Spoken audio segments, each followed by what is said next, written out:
Seja muito bem-vindo ao canal Alessandro Moreno. Hoje eu vou trazer para você com exclusividade uma entrevista que tive com um dos maiores nomes do rabinato no Brasil, Dor Leon Attar. A figura de Jesus no Novo Testamento nunca existiu um pelágio da idolatria do paganismo grego-romano. Ele que tem um canal aqui no YouTube, participa de diversos podcasts e tem inclusive abalado as estruturas da academia historicista. Jogando a bomba.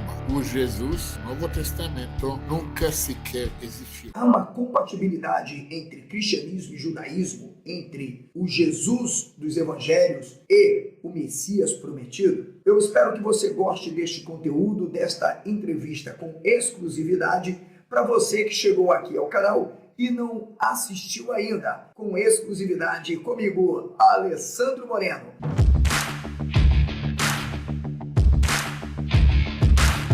Muito bem-vindos! Hoje nós estaremos tratando de um dos temas mais polêmicos de todos os tempos. Um tema que se tornou muito caloroso, sobretudo a partir do século XIX, quando uma vasta pesquisa passou a girar em torno da figura de uma personagem do Novo Testamento, chamada Jesus.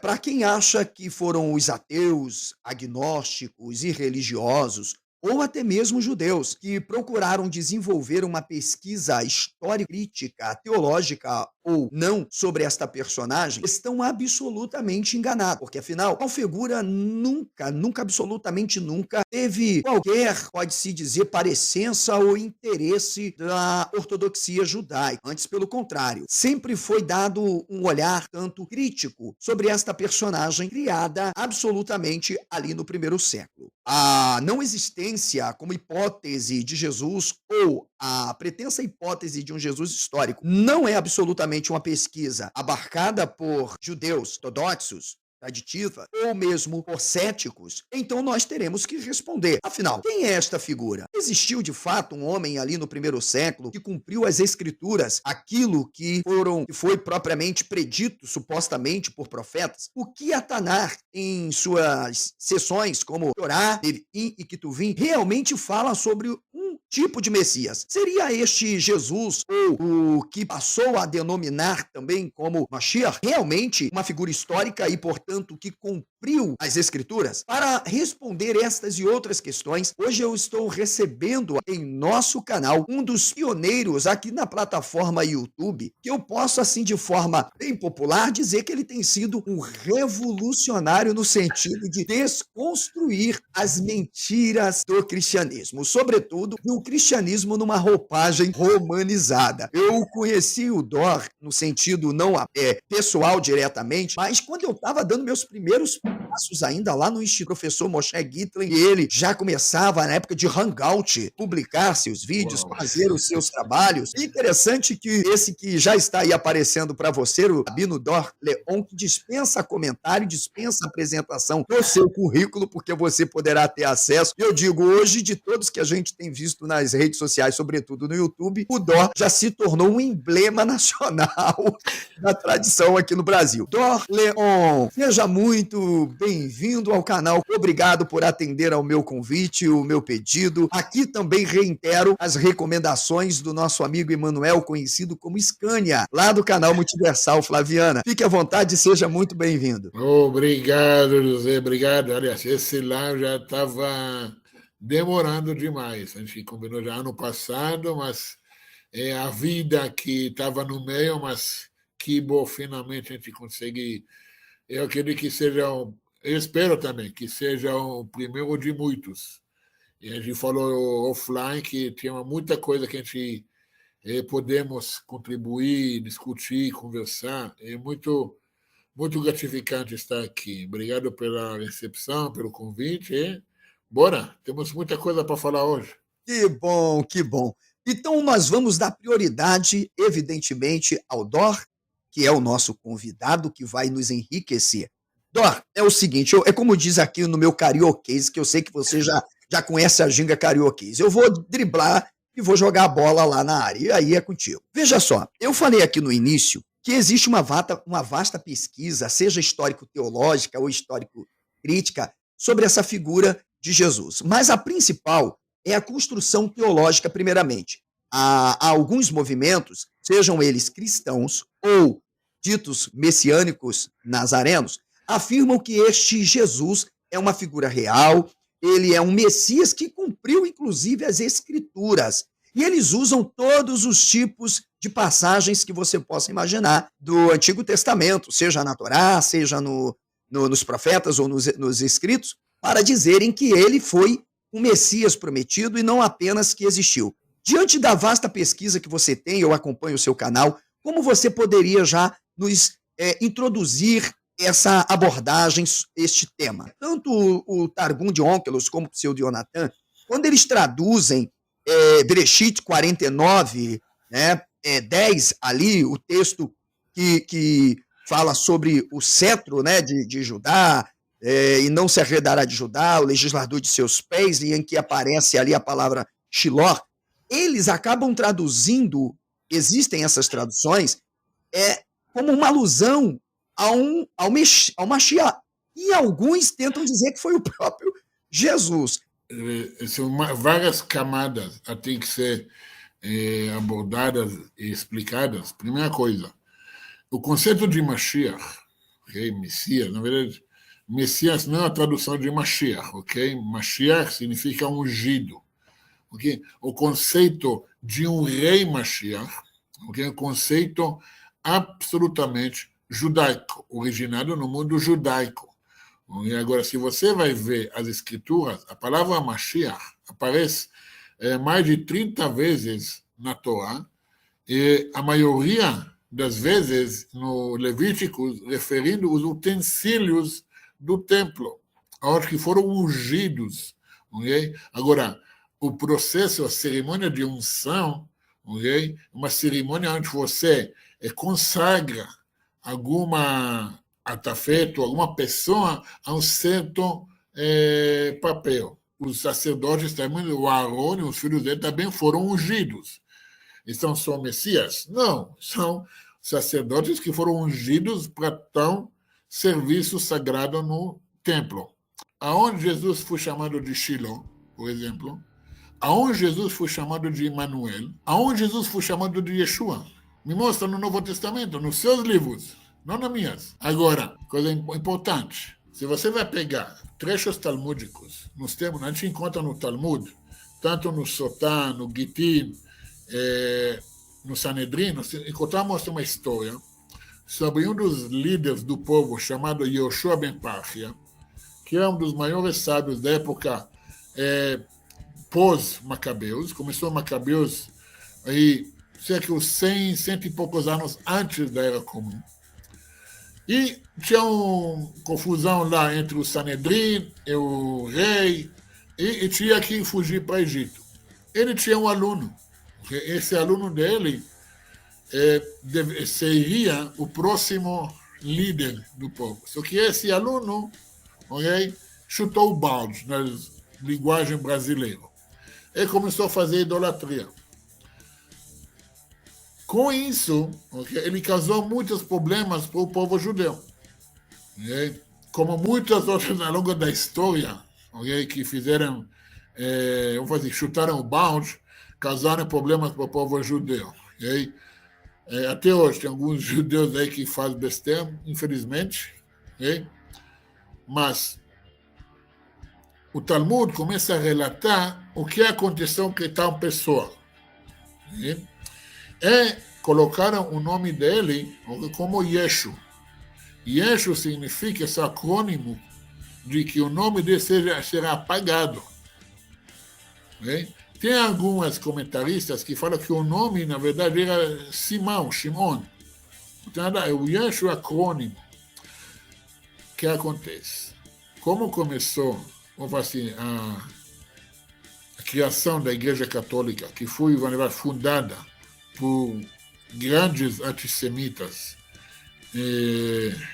não vou falar ignorantes, porque não é uma pessoa que está ignorante, mas serão antissemitas, sabe, que Hitler pode ser, sabe, pode invejar eles, de tão antissemitas que eles eram. E, e eles começaram a perseguir os judeus, as escrituras judaicas. Agora, os próprios judeus, por medo de ser perseguidos, se autocensuraram essas escrituras para não chegar a pensar, talvez, os judeus no Talmud falando contra o Deus da igreja da época. Esse, infelizmente, porque tinha alguns judeus que converteram ao catolicismo e começaram a promover o que é antissemitismo dentro da igreja contra os judeus, falando que os judeus falando contra Jesus no Novo Testamento, sendo não tem nada a ver. O relato no Joséphus Flávios é falsificado. Aliás, pergunta qualquer cristão que fala para você, mas Joséphus Flávios fala de Jesus, fala o quê? O que ele fala de Jesus? Aonde? Eles nunca sequer leram o que está escrito. Um trechinho tão minúsculo que não faz sentido. Sobre Herodes, ele fala um monte de 4 capítulos. E sobre rei dos judeus, o Messias, o Mashiach. O Rabino Dora, eu tenho lido José estudado. Eu digo que ler José é fácil. O problema é para alguns estudarem, né? E nas minhas análises de José, eu volto a palavra a ti, eu disse que, mesmo que eu ou o ilustre Rabino, nós aceitássemos aquele trecho como não interpolação, que é o que a academia já identificou, aquele texto por si mesmo não tem como ser uma alusão ao Jesus bíblico. O contexto histórico, o Flávio Joséphus era um traidor do povo judeu. Aquele cara que pulou a cerca e juntou os romanos para salvar a própria pele. Agora, pensa comigo. Qual o intuito? Os próprios romanos, cadê os seus relatos sobre a sua vitória, sobre a sua poder vencer os judeus com os seus messias revolucionários que foi contra a Roma? Cadê?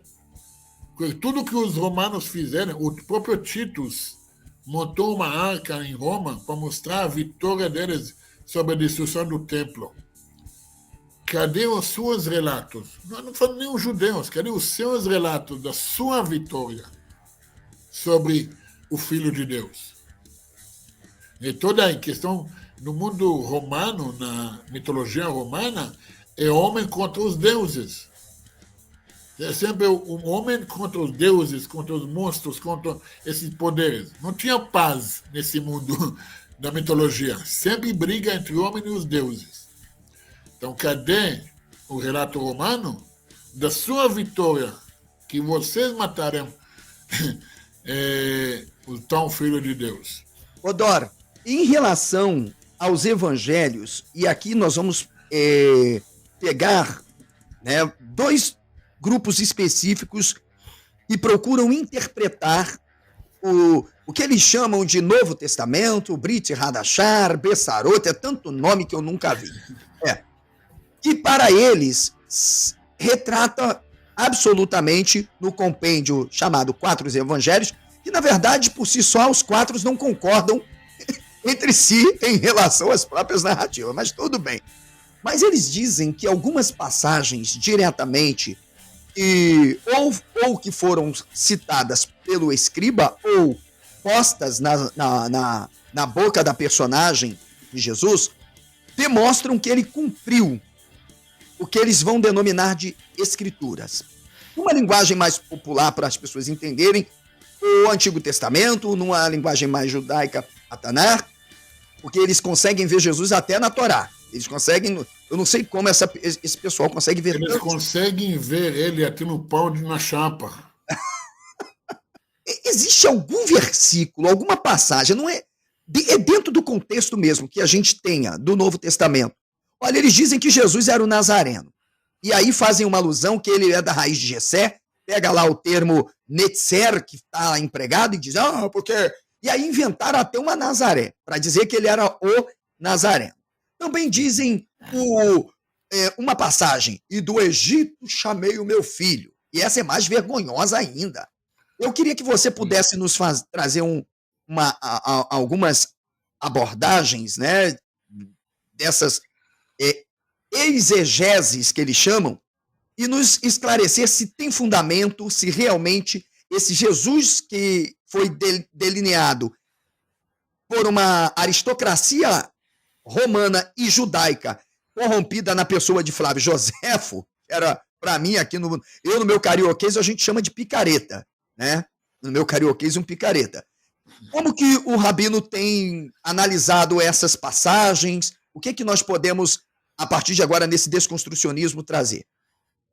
Então, são duas questões. Primeira coisa, só finalizando sobre Josefos Flávio, eu gostaria de, já se ele relata a história da antiguidade, das guerras dos judeus, e eu gostaria de ele relatar, se fosse, relatasse talvez o maior e mais